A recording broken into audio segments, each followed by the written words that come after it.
Today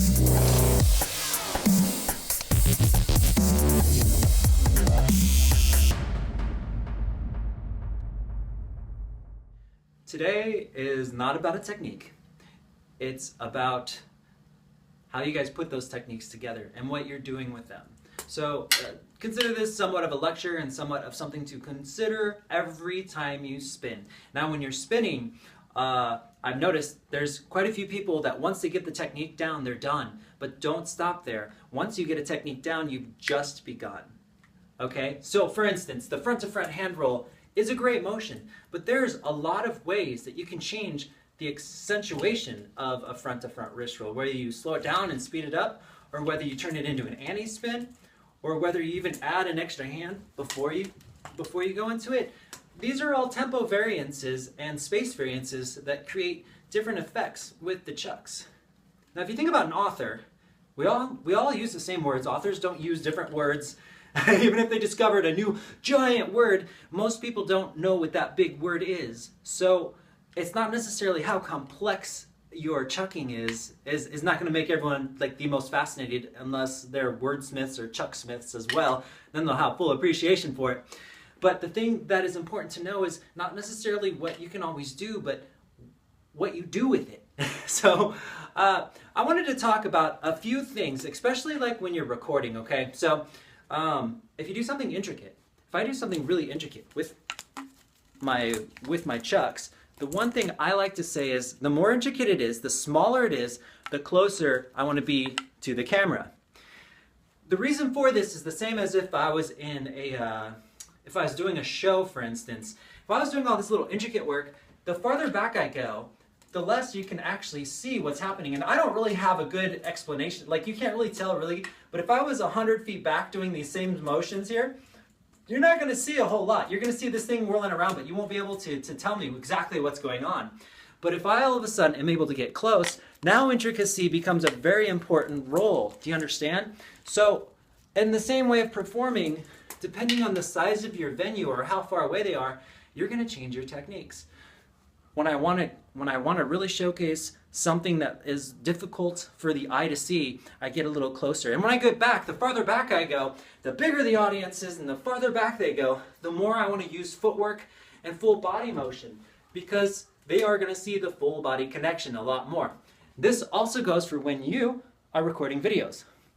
If you don't have a lot of footwork and you are recording from far away, your standing still is going to make a bigger difference if I did it here. See how like I'm standing still? You can totally tell a lot more if I'm doing it here than if I was here and doing it. From here, it just looks like this whirlwind is coming at me in different directions, right? So what I'm trying to say is the farther back you go, and this is in performing as well, the more distance that they cover, probably the better it is to be in motion. As I get closer, I'm going to get, I'm going to get a little more intricate. You can see my hands and the way that they're moving and watch me every time I drop, and I'm not going to edit it out. So that's one rule that you can think about. Another thing to think about is changing your speed, because a lot of times if you just go the same speed, eventually it's going to be kind of like if I was just talking in the same pace and the same tone and I just wouldn't stop and there's no periods or exclamation marks or commas or anything like that. It just kind of gets kind of dull. Even if it's the most exciting thing in the world, if I just keep talking like this, it's just going to eventually just start to annoy you because I'm not really saying much of anything. I just keep talking because I can talk, and sometimes when people are spinning, they're just kind of putting their techniques together and not really putting any inflection or tone, and it just keeps going on and on and on, and people are going to say, wow, that's really cool at first, but eventually they're going to kind of get bored because they're getting mesmerized by the same thing and they've seen it before, and you're not giving them a chance to pause and feel it. So, change your speed. Slow, fast. Difference. It's different. It's different if you're going this fast as opposed to this fast. Or if you add speed and slow it down.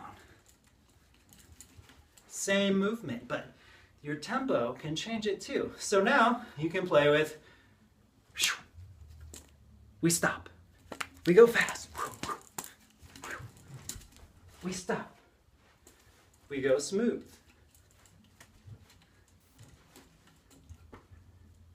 See what I'm saying? You do a really awesome throw, whatever it might be, but if you keep going, whew, if you just keep going, there's no chance to acknowledge it. It's almost like if you watched a movie and the main star dies and the guy gets shot. Oh, and then they just keep going. There's no slow motion, there's no that. He's just dead. Next scene, and they keep going. That's kind of what happens when you do crazy good moves, but you don't pause or give a chance. You gotta give that slow motion, the actor just died kind of thing, or you just killed the main bad guy. You know, usually when the guy, the main bad guy gets shot and he falls off the building, oh, it's all slow and he's clawing away. They don't just get shot, falls down over, and then it's the next scene, you gotta make it like dramatic. So, in the same way, I want to see you guys put a little more drama into what you're doing in that way. Just with speed. Just with the speed that you spin with. Another thing is planes. Now, some people don't feel that planes are very important with chucks, but planes are super important in my opinion. Because right here, like, you see some really... I'm just having one of those days, man. You have some really clean circles right here. And that creates a big difference than if I was standing like this. I mean, it still has the same kind of effect, but the way I always like to see it is you're a painter, okay? And this chuck is your paintbrush. And motion is gonna be, well, it's gonna be your picture. So, if you've ever watched a painter, and he was like, here, hold on, let me show you this awesome painting I made. Okay, this isn't a painting. Let me show you my work, it looks like this. And he pointed his canvas like this at you, you're gonna be like, huh, I can't see it. I mean, painters would point it at him, right? So we as nunchuck people should probably be doing the same thing, or any kind of flow artist really. If you keep your canvas tilted this way, they can't quite get the full effect. They'd be like, oh, okay, well, that's really interesting. It's all distorted and stuff. Not really. Well, my camera's running out of space, so I guess we'll just call it quits for now. But those are just a couple things. On the FlowTricks website, I'm going to have a lot more extensive thoughts about performing in freestyle, but this should at least give you something to do for the meantime. Play with those. It's going to change the way that you express yourself if you do it correctly.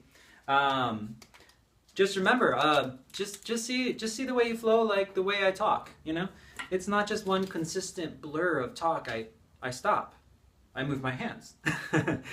To accentuate something, I do things, and presidents do this too, and in the same way, I mean, you're an artist, you're showing visually how you move. Anytime you perform, your whole body talks. No matter whether you like it or not, whether you notice or not, even if you're slouched over, everyone's gonna notice you might not notice because you feel like it's all about a feeling for you, but for them, they feel what they see. So everything you do is how they feel.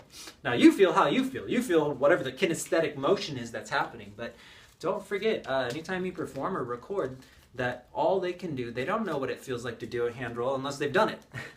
But they can see it. And the moment they see it, they will create some sort of feeling. And I think that's kind of the point of performing, is to incite a feeling through motion and through your movement and your passion and being able to think, how does this feel, and how can I take how it feels inside and translate it into movement? Or, like me, like words. Just throwing words at you. Just throwing them like snowballs, and if they hit you, great. But, I mean, they're not just random words. They're carefully placed words and pauses and motions to help you understand something. So, do the same thing with your flow, and I think it'll help everyone. That can help anyone. So, be good, and I will talk to you all soon.